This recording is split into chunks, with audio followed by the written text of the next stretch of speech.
Hello बच्चों, let's see this question. Identify the membrane across which the proton gradient facilitates ATP synthesis in a typical eukaryotic cell.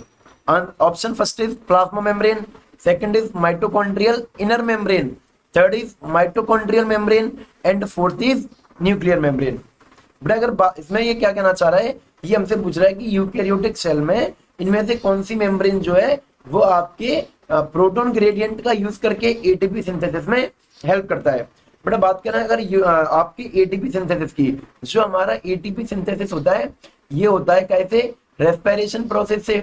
यानी कि जो respiration का product होता है वही क्या होता है, हमारा एटीपी, जिसको हम लोग क्या कहते हैं, आपका एनर्जी करेंसी।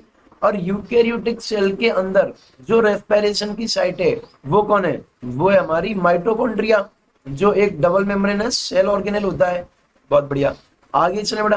देखो अब आपकी जो है माइटोकॉन्ड्रिया के अंदर रेस्पिरेशन चल रहा है। माइटोकॉन्ड्रिया देखें तो माइटोकॉन्ड्रिया में एक तो ये होती है आउटर मेम्ब्रेन, एक होती है ये इनर मेम्ब्रेन, और इन दोनों के अंदर जो है एक फ्लूइड भरा होता है जिसको हम लोग कहते हैं मैट्रिक्स। इन दोनों के अंदर फ्लूइड है, एक ये फ्लूइड जिसको आप लोग क्या कह रहे हो, मैट्रिक्स।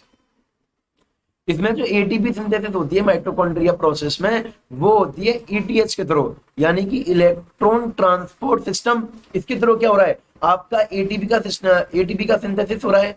बहुत बढ़िया। और जो आपका ईटीएच होता है ये हमारा चल रहा होता है कहाँ, इनर मेम्ब्रेन ऑफ माइटोकॉन्ड्रिया, यानी कि माइटोकॉन्ड्रिया की अंदर वाली मेम्ब्रेन पे। मैट्रिक्स में हमारा क्या होता है, मैट्रिक्स में एक तो चल रहा होता है हमारा लिंक रिएक्शन, एक चल रहा होता है हमारा क्रेब्स साइकिल। और जो ईटीएस होता है, जो मेन प्रोसेस है आपके एटीपी बनाने के लिए, वो हमारा कहाँ चल रहा है, आपकी इनर मेम्ब्रेन पे, माइटोकॉन्ड्रिया की इनर मेम्ब्रेन पे। ये है हमारी आउटर मेम्ब्रेन और ये है हमारी inner membrane of mitochondria.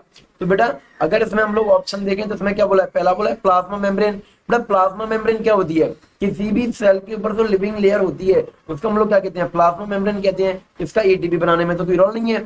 Second है माइटोकॉन्ड्रियल इनर मेम्ब्रेन, हाँ ये आंसर है। तीसरा ऑप्शन दिया है माइटोकॉन्ड्रियल मेम्ब्रेन। अब माइटोकॉन्ड्रियल मेम्ब्रेन तो आउटर भी हो सकती है, आउटर मेम्ब्रेन भी, और क्या हो सकती है, इनर भी हो सकती है, इनर मेम्ब्रेन भी हो सकती है। फोर्थ है आपका न्यूक्लियर मेम्ब्रेन। न्यूक्लियर मेम्ब्रेन जो न्यूक्लियस के चारों तरफ जो मेम्ब्रेन उसको एनवलप कर रही है उसी को हम लोग क्या कहते हैं, न्यूक्लियर मेम्ब्रेन। यहाँ भी एटीपी का सिंथेसिस नहीं होता है।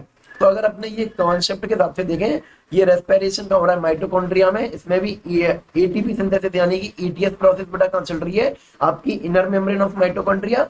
सो the final answer will be option B, mitochondrial inner membrane. Thank you and best of luck.